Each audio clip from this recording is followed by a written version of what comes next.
इस वक्त का सबसे बड़ा सवाल यही है और एक मायने में बहुत अच्छा है। देश ने सब कुछ छोड़ के अगर 2 दिन भी शिक्षा नीति पे चर्चा की तो ये बहुत अच्छी बात है, क्योंकि मेरी पुरानी शिकायत रही है कि शिक्षा नीति के बारे में इस देश में कायदे से चर्चा नहीं होती है और जिस चीज के बारे में चर्चा नहीं होगी उसके बारे में ऊटपटांग फैसले होंगे ही होंगे। चर्चा हुई, थोड़े बहुत जितनी भी चर्चा हुई है, कम से कम देश ने संज्ञान तो लिया कि नई एजुकेशन पॉलिसी नामक कोई चिड़िया इस देश में आई है। यह अपने आप में अच्छी बात है। इस बहस को आगे बढ़ाने के लिए मैं आज आपके सामने कुछ बात रखना चाहता हूं। जब मैंने अपनी बात रखी बहुत साथी हैरान हुए, क्योंकि आमतौर पे हम सबको लगता है ना योगेंद्र जी मोदी जी के खिलाफ हैं, ऐसा मानते हैं। मैं उनके खिलाफ हूं नहीं, पर इस व्यवस्था, इस सरकार के बारे में मेरे मन में बहुत सवाल हैं और मैं अपनी आलोचना मुखर रूप से कहता रहा हूं। तो लोग मानते हैं कि अच्छा, सरकार को शिक्षा नीति लाएगी तो आप तो इसका विरोध करेंगे ही करेंगे। मगर जैसा आप में से जो लोग ध्यान से मुझे सुन रहे होंगे, आपने देखा होगा, जब भी कोई राष्ट्रीय हित का सवाल आता है, मैं बार बार कहता हूं, केवल और केवल विपक्ष का काम विरोध करना नहीं है, विश्लेषण करना और विकल्प देना भी विपक्ष का काम है। और अगर कोई सही चीज हो उसका समर्थन करना काम है। तो जब ये नई एजुकेशन पॉलिसी का ड्राफ्ट पिछले साल आया था, तब मैंने लिखा था इसके पक्ष में, कहते हुए कि ड्राफ्ट बुरा नहीं है, बाकी सब प्रॉब्लम्स है लेकिन ड्राफ्ट अपने आप में बुरा नहीं है।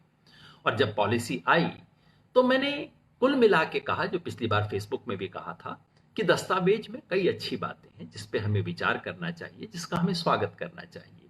तो हमारे काफी साथी इससे हैरान हुए, थोड़ा नाराज भी हुए, क्योंकि अपेक्षा लोगों की रहती है कि आप अगर एक बॉक्स में है तो एक खास तरह की बातें ही कहेंगे, दूसरी तरह की बात करेंगे तो दोस्त भी निराश हो जाते हैं। कई उन्होंने वैलिड पॉइंट्स भी बताए जो कि ध्यान रखने चाहिए। तो इसलिए मैंने सोचा कि एक हम व्यवस्थित रूप से बात करें नई एजुकेशन पॉलिसी में क्या हमें उम्मीद करनी चाहिए, क्या इससे फायदा हो सकता है, क्या फायदा होगा, क्या नुकसान हो सकता है, क्या नुकसान होगा, ले दे के अंत में इससे क्या फर्क पड़ेगा हमारे देश में।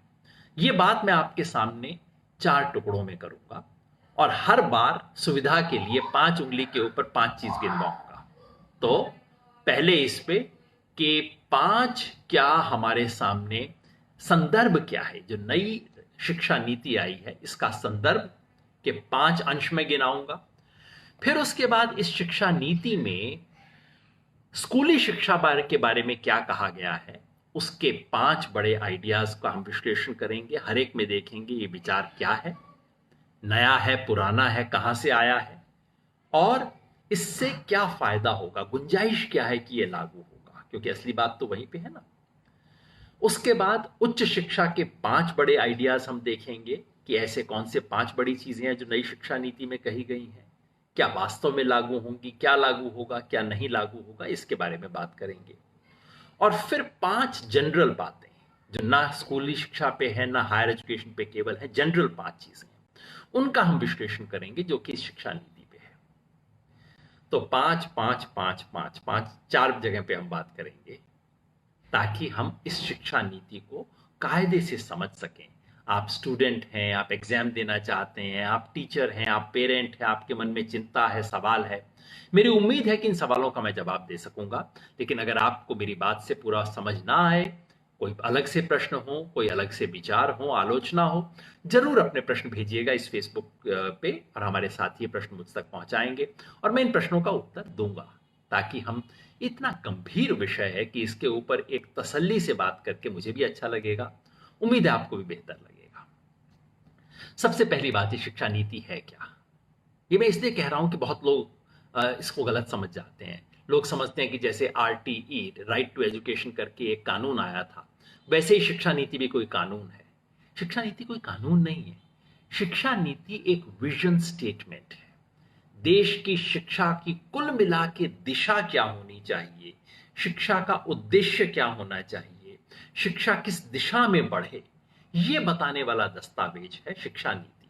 रोज रोज नहीं बनता है, रोज रोज लागू नहीं किया जाता है, 15-20 साल बाद बनता है। पहला शिक्षा नीति का दस्तावेज बना था 1968 में। उससे पहले प्रसिद्ध वैज्ञानिक डीएस कोठारी जी के नेतृत्व में एक कोठारी कमीशन बना था देश की शिक्षा के बारे में विचार करने के लिए, और उसके बाद उसकी निष्कर्षों पर आधारित राष्ट्रीय शिक्षा नीति सन 1968 में घोषित की गई थी।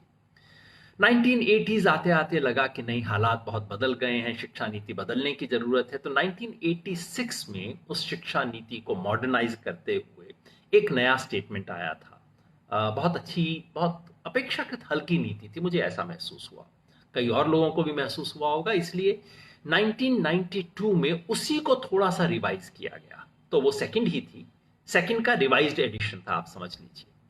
और उसके बाद अब 28 साल बाद 2020 में ये शिक्षा नीति आई है। इसकी शुरुआत स्मृति ईरानी जब 2014 में शिक्षा मंत्री बनी थी तब थी। उन्होंने एक कमेटी बनाई थी पूर्व कैबिनेट सचिव टीआरएस सुब्रमण्यम जी के नेतृत्व में, काफी अच्छे लोग थे। उसने अपनी रिपोर्ट दे दी अगले साल तक, लेकिन किसी कारण से सरकार को पसंद ना आई। हो सकता है उस वक्त तक शिक्षा मंत्री बदल गए थे, प्रकाश जावड़ेकर शिक्षा मंत्री हो गए थे। खैर, उन्होंने एक नई समिति बनाई वैज्ञानिक कस्तूरी रंजन जी के नेतृत्व में। इस कमेटी ने अपनी रिपोर्ट दिसंबर 2018 यानी कि 2019 के चुनाव से पहले दे दी थी, लेकिन किसी कारण से सरकार उस वक्त इस पर चर्चा नहीं चाहती थी, इसलिए उसे रोक लिया गया। और पिछले साल 2019 में जून के महीने में इसे फॉर्मली ड्राफ्ट को रिलीज किया गया। इसके बारे में टिप्पणियां मांगी गई, इसे सब राज्य सरकारों को दिया गया, चर्चाएं हुई, जनरल पब्लिक से सजेशन मांगे। ये नीति कहती है कि जो कुछ सजेशन आए उसके ऊपर हमने विचार किया, यानी कि एक्सटेंसिव कंसल्टेशन हुआ है। हालांकि कई लोगों ने सवाल उठाए हैं। सवाल ये है कि ये संसद के सामने पेश क्यों नहीं हुई, संसद तो सत्र में नहीं है। हालांकि मैं बहुत श्योर नहीं हूं क्या शिक्षा नीति को क्योंकि संसद को कानून पास करने होते हैं। शिक्षा नीति जैसा दस्तावेज तकनीकी रूप से संसद से पास करवाना अनिवार्य नहीं है। क्या पुरानी शिक्षा नीतियां पहले संसद के सामने रखी गई, उसके बाद लागू हुई? मुझे नहीं लगता ऐसा हुआ था। तो संसद के सामने आ जाए, बेहतर है। संसद की जो शिक्षा समिति है उसके सामने लाया गया है और वो अच्छी बात है।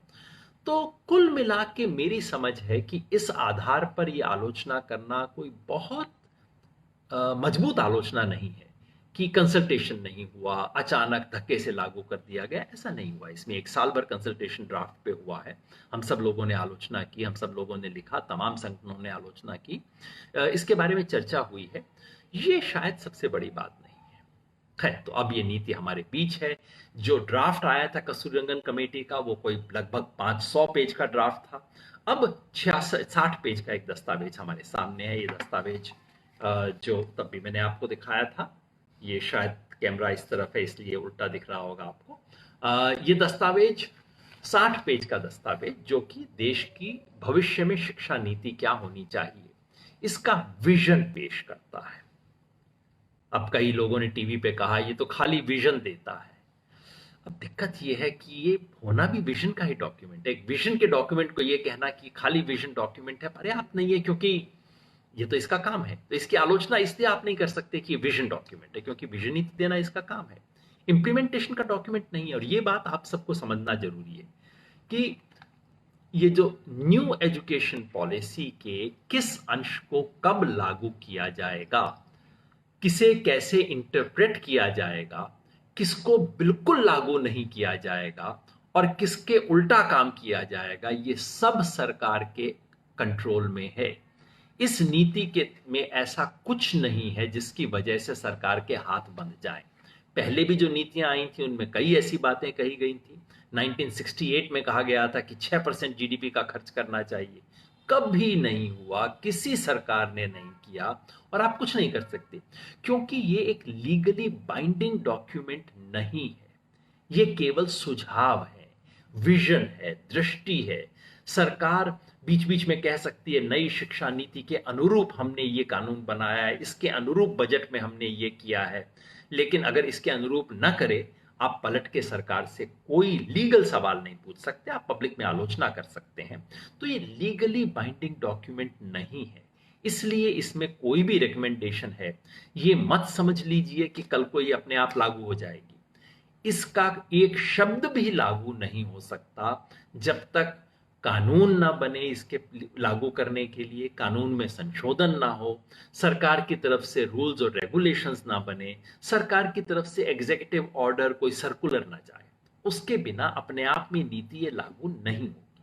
ये बहुत इंपॉर्टेंट बात है याद रखने के लिए। चर्चा की शुरुआत में मैं वो 5 चीज आपके सामने रखना चाहता हूं जो संदर्भ है आज इस देश में शिक्षा का। संदर्भ क्या है? सबसे पहला और सबसे बड़ा जो संदर्भ है वो ये कि इस देश में शिक्षा की भूख है इस वक्त। पहले आपको बताना पड़ता था लोगों को कि बच्चों को शिक्षित करवा लीजिए, आज कोई नहीं। आज आपको रिक्शे वाले को भी ये समझाने की जरूरत नहीं कि शिक्षा बहुत जरूरी है, उसको दिख रहा है। शिक्षा की भूख है। जो शहर में आके, गांव से आके शहर में आके बर्तन मांजती है, वो भी अपने बच्चे को 600 रुपया 800 रुपया दे के किसी स्कूल में भेजती है इस उम्मीद के साथ कि बच्चा अच्छी शिक्षा लेगा। पता नहीं कितने साधारण लोग कहते हैं साहब गांव की जिंदगी छोड़ के आए ये सोच के कि बच्चे को शिक्षा मिलेगी, बच्चा बड़ा बनेगा, बच्चा अपनी जिंदगी बना लेगा, हमारी तो जैसी कट गई कट गई।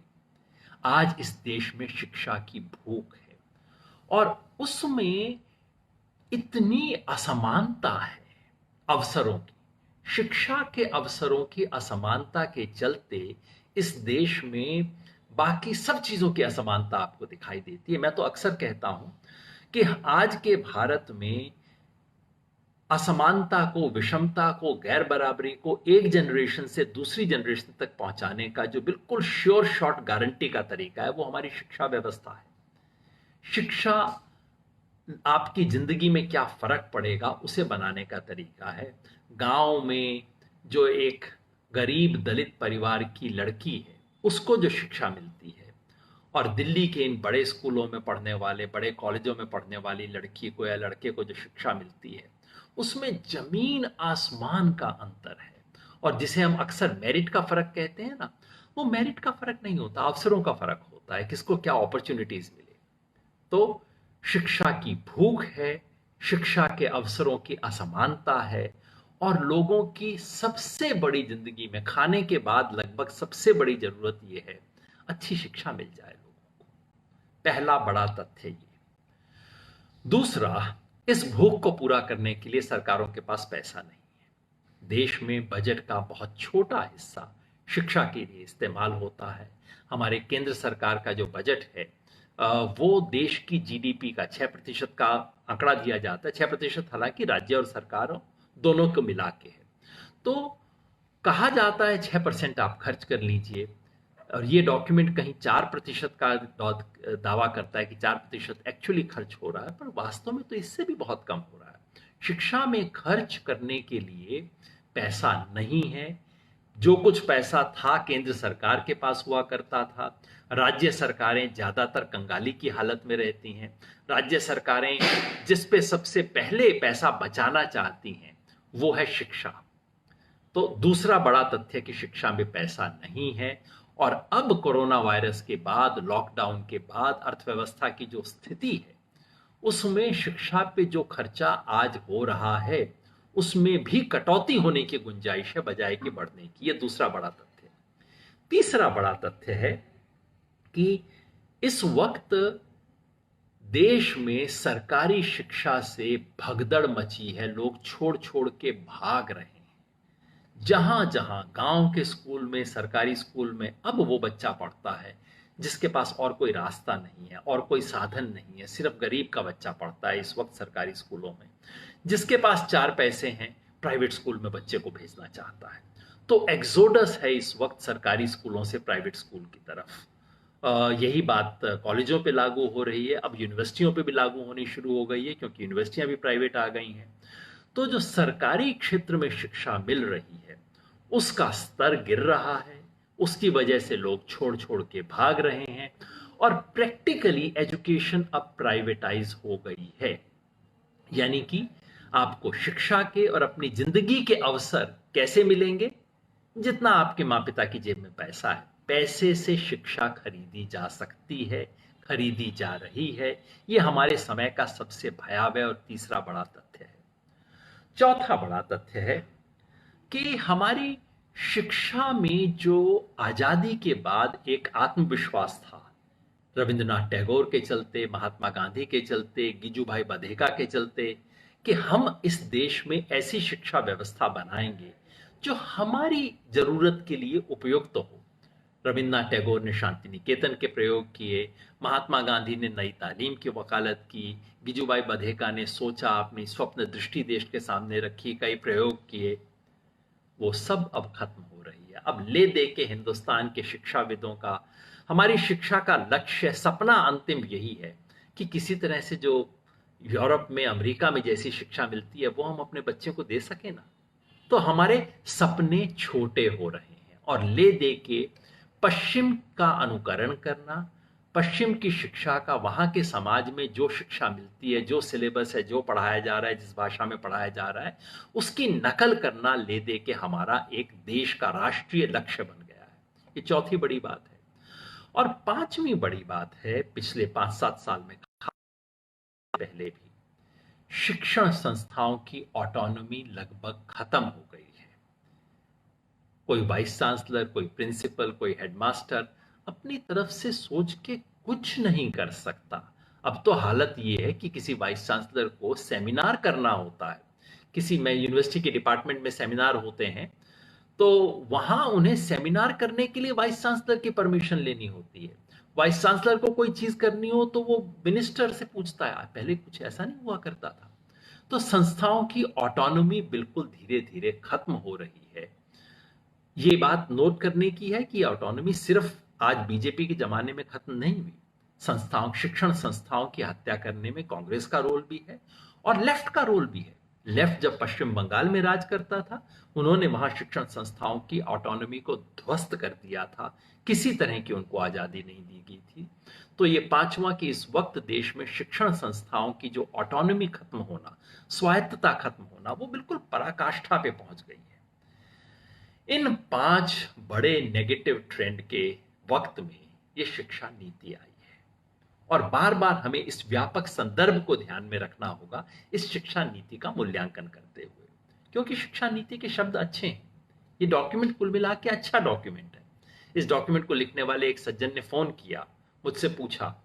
मैंने कहा अगर ये दस्तावेज को मैं संदर्भ न देखूं, सिर्फ ये कहूं कि हाँ शिक्षा नीति का कोई दस्तावेज आया है जो मुझे पढ़ना है, मैं तो कहूंगा हाँ फर्स्ट क्लास दस्तावेज है, अच्छा है। कई और शिक्षाविदों ने भी लिखा है, इसमें कई अच्छे विचार हैं। लेकिन इस संदर्भ में इन विचारों का क्या बनेगा, ये आपको मुझे सोचना है। इसके बारे में मैं बात करूंगा। तो सबसे पहले देखते हैं 5 बड़े विचार जो कि स्कूली एजुकेशन के बारे में इस दस्तावेज में है। इनमें से कईयों का मैंने स्वागत किया है, आज भी मैं कहता हूं बहुत स्वागत योग्य विचार है। पहला बड़ा विचार है आरटीई का एक्सटेंशन, जो 2009 में कानून बना था, राइट टू एजुकेशन। उस कानून के तहत ये सरकार ने फ्री एंड कंपल्सरी एजुकेशन का राइट दिया था और उसे संविधान में भी शामिल किया गया था। फ्री एंड कंपल्सरी एजुकेशन के तहत 6 साल से लेके 14 साल तक के बच्चों को एजुकेशन देनी होगी, जिसका मतलब है सरकार पर जिम्मेवारी है कि वो उनकी शिक्षा के लिए व्यवस्था करे। उसके साथ ही में मिड डे मील की स्कीम भी आई बच्चों को रखने के लिए। सरकारी स्कूल में किसी भी स्कूल में कम से कम क्या न्यूनतम व्यवस्था होनी चाहिए, इसका कानून बना आरटीई। स्कूल के अंदर 25% बच्चों, गरीब बच्चों को प्राइवेट स्कूलों को भी एडमिशन देना पड़ेगा। ये सब कानून उसी वक्त 2009 में बने। शिक्षा नीति कहती है कि इसमें एक कदम आगे लेने की जरूरत है, यानी कि फ्री एंड कंपल्सरी एजुकेशन 3 साल की उम्र से शुरू कीजिए, 18 साल की उम्र तक दीजिए। यानी कि बच्चा नर्सरी में दाखिल हो, वहां से शुरू हो और +2 पास कर ले, वहां तक हो। यह बहुत स्वागत योग्य सुझाव है, क्योंकि इसकी देश भर के आंदोलन मांग कर रहे थे। यह एक बहुत बढ़िया विचार है। यह मत मान लीजिए कि न्यू एजुकेशन पॉलिसी में आने से लागू हो जाएगा, क्योंकि इसके लिए सरकार को राइट टू एजुकेशन में अमेंडमेंट करना पड़ेगा लोकसभा में ले जाके। अमेंडमेंट तब होगा जब सरकार की जेब में पैसा होगा इसको लागू करने के लिए। नहीं तो लोग कोर्ट कचहरी में जाके पूछेंगे कि साहब हमारे बच्चे को हम 3 साल के बच्चे को देना चाहते हैं शिक्षा, +2 में देना चाहते हैं, इसको मिल नहीं रही है। क्या इसके लिए तैयारी है?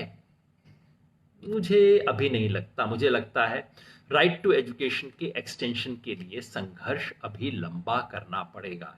ये एक कदम है ये कह के कि आप सरकार को शर्मिंदा कर सकते हैं, याद दिला सकते हैं, लेकिन अपने आप में अभी हुआ नहीं है।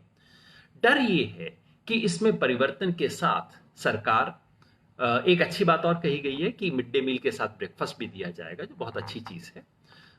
डर जो है वो ये कि कहीं सरकार प्राइवेट स्कूलों में 25% ईडब्ल्यूएस को जो मिलता है कोटा, उसको डाइल्यूट करने की तो नहीं सोच रही। जो ड्राफ्ट आया था उसमें कुछ ऐसे इशारे थे कि शायद उसको डाइल्यूट किया जाए। अब सरकार ने चुप्पी बना ली, इसके बारे में कुछ कहा नहीं है, तो मतलब मामला गड़बड़ है, कुछ इसमें डाइल्यूशन हो सकता है।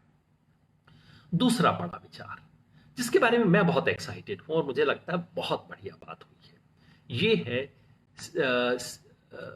ECCE, early childhood care and education. ये शिक्षाविदों की इस इंसाइट पर आधारित है कि एक बच्चे का 85% मेंटल डेवलपमेंट 8-10 साल के होने के बाद नहीं होता। 8 साल की एज तक बच्चे का 85% ब्रेन डेवलप हो चुका होता है। तो जो बच्चा 8 साल की उम्र तक, जिसको घर में पढ़ने का माहौल न मिला, जो स्कूल में गया किसी ने देखा नहीं, तो 8 साल की उम्र तक उस बच्चे की फाउंडेशन इतनी कमजोर हो चुकी होती है कि बाद में आप उसको और कुछ भी देते रहिए, उसको कोई फायदा नहीं होगा। तो शिक्षाविदों ने बार बार कहा है कि आप बच्चे को 3 साल की उम्र से उसको इनपुट देना शुरू कीजिए। मतलब नहीं कि क्लास में बैठाइए और ABCD सिखाइए, इस सब की कोई जरूरत नहीं है। बच्चे को कहानी सुनाना, खेल खिलाना, जिससे उसका मेंटल डेवलपमेंट हो।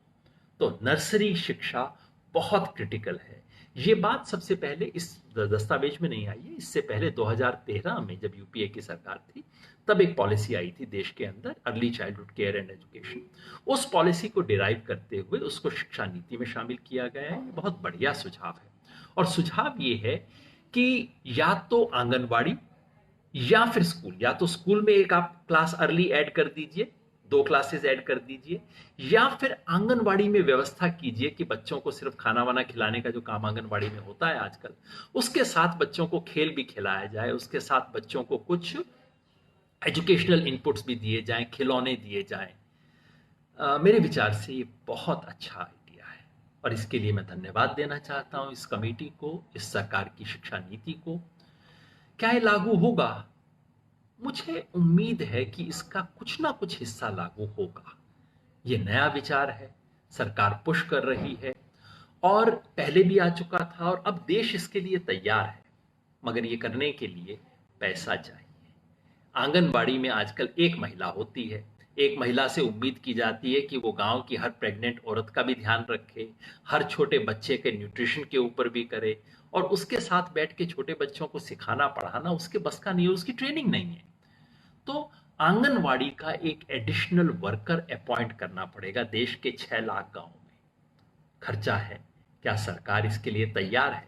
तो इस अच्छे विचार को आप रियल तभी मानिएगा अगर सरकार की तरफ से अगले बजट में इसके लिए कोई एलोकेशन हो। अगले बजट में तो हालत पतली होगी सरकार की, क्योंकि अभी तो पेंडेमिक की वजह से हालत खराब है। अगले से अगले साल कुछ हो जाए, जिस दिन बजट में इसको शामिल किया जाए, तब आप सचमुच बधाई दीजिएगा। तब तक ये अच्छा विचार है जो नेशनल दस्तक की आपसे गुजारिश है कि अगर इसको बचाना चाहते हैं तो नेशनल दस्तक को सब्सक्राइब करने के लिए रेड कलर के सब्सक्राइब बटन को दबाएं, फिर बेल आइकन की घंटी दबाएं। नेशनल दस्तक को बचाने के लिए बहुत जरूरी है कि हर खबर को शेयर करें, लाइक करें, कमेंट जरूर करें।